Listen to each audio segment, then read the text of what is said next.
વાત હવે વાવની પેટા ચૂંટણીને લઈને કરી લઈએ તો અત્યાર સુધીનો જે મતદાનનો આંકડો સામે આવ્યો છે 24% ઉપરનું મતદાન અત્યાર સુધીમાં નોંધાયું છે, એટલે કે સવારના 7 વાગ્યાથી જે મતદાન શરૂ થયું તેમાં મતદાતાઓનો જે ઉત્સાહ છે તે જોવા મળ્યો છે।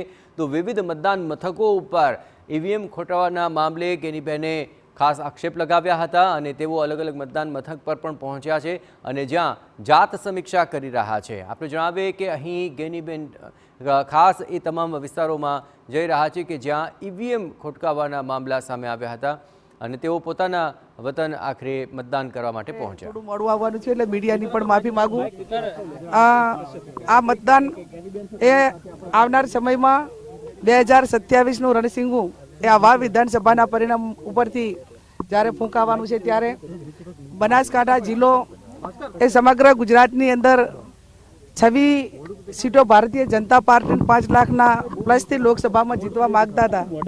એ ટાઈમે પણ મતદારોએ બનાસકાંઠાના મતદારોએ એ કોંગ્રેસ પાર્ટીની વિચારધારાને અને વર્તમાન જે ગુજરાત સરકાર હોય કે કેન્દ્ર સરકાર હોય એ લોકોના કામો કરવામાં ઓણા ઉતર્યા છે। એમનો જે એજન્ડા હતો એમાં ક્યાંક ને ક્યાંક ઓણા ઉતર્યા છે ને એના કારણે લોકસભામાં પણ આશીર્વાદ આપ્યા હતા અને આ પેટા ચૂંટણીમાં અહીંયા પુનરાવર્તન કરીને કોંગ્રેસ પાર્ટી વાવ વિધાનસભામાં હેટ્રિક મારશે અને કોંગ્રેસના મતદારો સર્વ સમાજના મતદારો કોંગ્રેસ પાર્ટીના ઉમેદવારને આશીર્વાદ આપશે અને કમળ ઉપર ગુલાબ ભારે પડશે અને અમારો જે વિજય છે એ નિશ્ચિત છે। આ મતદાનના મથકોની મુલાકાત લેતા અને મતદારોનો ઉત્સાહ જોતા એટલે 23 તારીખે પરિણામ આવશે ત્યારે અમારો વિજય વરઘોડો અને અબીલ ને ગુલાલના જશ્નના ભાગીદાર એ વાવ વિધાનસભાના સર્વ સમાજના મતદારો થશે એવો મને મારા મતદારો ઉપરના વિસ્તાર ઉપર પૂરો છે।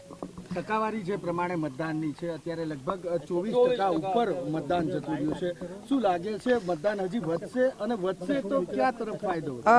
સારું મતદાન સવારથી કરીને જ મોટા ભાગના બૂથોની મેં મુલાકાત લીધી, ત્યાં લાંબી લાઈનો હતી। 25% જે ઓલ ઓવર મતદાન છે પણ એ અત્યારના સમય સુધી ખૂબ સારું કહેવાય।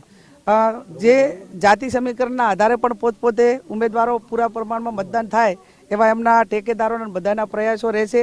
એટલે હું માનું છું ત્યાં સુધી આ વખતે 80%ની આસપાસ એ ઓલ ઓવર મતદાન થશે એવી મારી એક ગણતરી અને માહોલ જોતા અને જે પરંપરા રહી છે કે સામાન્ય ચૂંટણીમાં પણ 75% જેટલું મતદાન કાયમી રહેતું તો 5% મતદાન આ વખતે વધશે એવું મને પોતાને લાગે। સવારમાં શનિસેડા હોય, અસાણા હોય, આવા 3-4 ગામોની અંદર ઈવીએમ મશીન છે એની ખરાબીના કારણે ક્યાંક ને ક્યાંક લાંબી લાઈનો લાગી અને મતદારોને વેટ કરવો પડ્યો।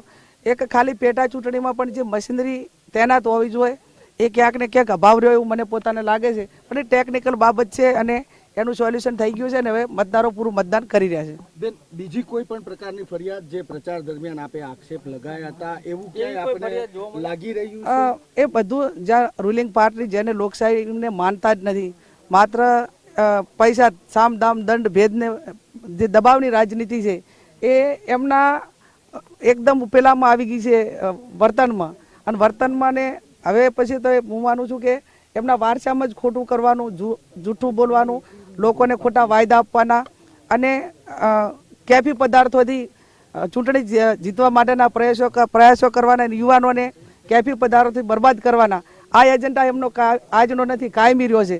પણ એ બધું ઉપરાંત પણ આ વિસ્તાર કાયમી કોંગ્રેસનો ગઢ રહ્યો છે ને આ વખતે પણ રહેશે। એવું થાય એવું એટલે અમે અસક્ષમ નથી, અમે અમારા બૂથો ઉપર લડવા માટે તૈયાર છીએ। અમારી જે કાર્યકરો બધા ઈમાનદારીથી મતદાન કરી રહ્યા છે અને કોઈ બૂથ કેપ્ચિંગ કરે એટલું બધું અમે પણ કમ નથી એમ। ગેનીબેન કે જેઓ જણાવી રહ્યા છે અને કેટલાક આક્ષેપો પણ કરી રહ્યા છે, જે સરકાર પર પણ આક્ષેપો કરી રહ્યા છે અને જે પ્રમાણે એમને નિવેદનો આપવામાં આવ્યા છે ગંભીર કે જે પ્રમાણે કેફી પદાર્થો પણ જે કહેવાય કે એનો ઉપયોગ કરીને અને ક્યાંક ને ક્યાંક આનો જે વિપક્ષ ભાજપ છે એ મતદારોને ખેંચવા માટે પ્રયત્ન કરતી હોય એવા પ્રકારના આક્ષેપો, ગંભીર આક્ષેપો કરવામાં આવી રહ્યા છે। તો બીજી તરફ એમને હેટ્રિકની પણ એક આશા રાખી છે કે હેટ્રિક વાગશે અને ફરીથી એમના પક્ષના ઉમેદવાર છે જે જીતશે તેવી ચોક્કસ વાત કરી રહ્યા છે। અને એ પ્રકારે આજે ગેનીબેન આજે એક જંગી બહુમતીની લીડથી જીતની આશા વ્યક્ત કરી રહ્યા છે. તો ભાજપ દબાણની રાજનીતિ કરે છે તેવો આક્ષેપ ગેનીબેને લગાવ્યો અને કમળ પર ગુલાબ ભારે પડશે તેવો આત્મવિશ્વાસ પણ વ્યક્ત કર્યો. આપણે જણાવીએ કે 80%ની આસપાસ આ પેટા ચૂંટણીની અંદર મતદાન થશે અને મતદાનની અંદર હેટ્રિક વાગશે અને કોંગ્રેસ જીતશે તેવો વિશ્વાસ ગેનીબેને વ્યક્ત કર્યો.